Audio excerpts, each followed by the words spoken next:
बुलेटिनमध्ये आपल्या सर्वांचं पुन्हा एकदा स्वागत। बातमी नालासोपाऱ्यातने बातमी मारहाणीची आहे।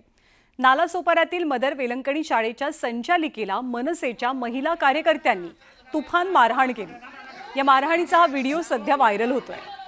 उत्तीर्ण झालेल्या विद्यार्थ्यांना शाळा सोडल्याचा दाखला म्हणजे लिव्हिंग सर्टिफिकेट शाळेकडून मिळत नव्हतं असा आरोप पालकांकडून केला जात होता।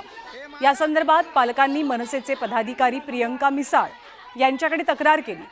मग मनसेचे कार्यकर्ते शाळेत धडकले, त्यांनी संचालिकेला जाब विचारला। मग बाचाबाची झाली, वाद विकोपाला गेला आणि संचालिका आशा डिसोजा यांना महिला कार्यकर्त्यांनी मारहाण केल्याचा आरोप आहे। या प्रकरणी आता पोलिसांकडून अधिक तपास केला जातोय।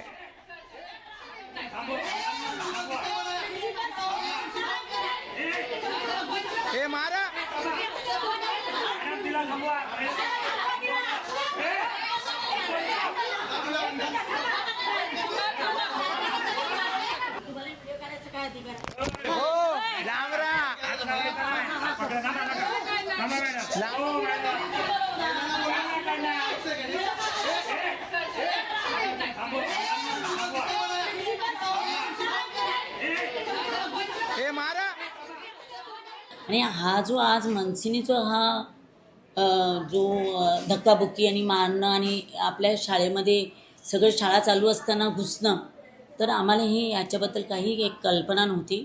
आमचे 11वीचे एक स्टुडंट्स, त्यांना LC हवी होती, म्हणून त्यांच्या पालकाबरोबर मनसेचे अधिकारी काल येऊन गेले आणि ते आमच्या मॅडमना भेटले आणि मॅडमनी त्याबद्दल त्यांना सांगितलं की उद्या तुम्ही अर्ज घेऊन या, अर्ज घेऊन आल्यानंतर आम्ही तुम्हाला LC देऊ।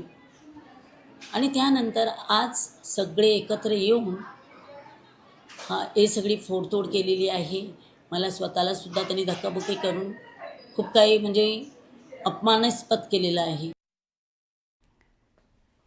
आणि या संपूर्ण घटनेप्रकरणी पोलीस आता अधिक तपास करतात।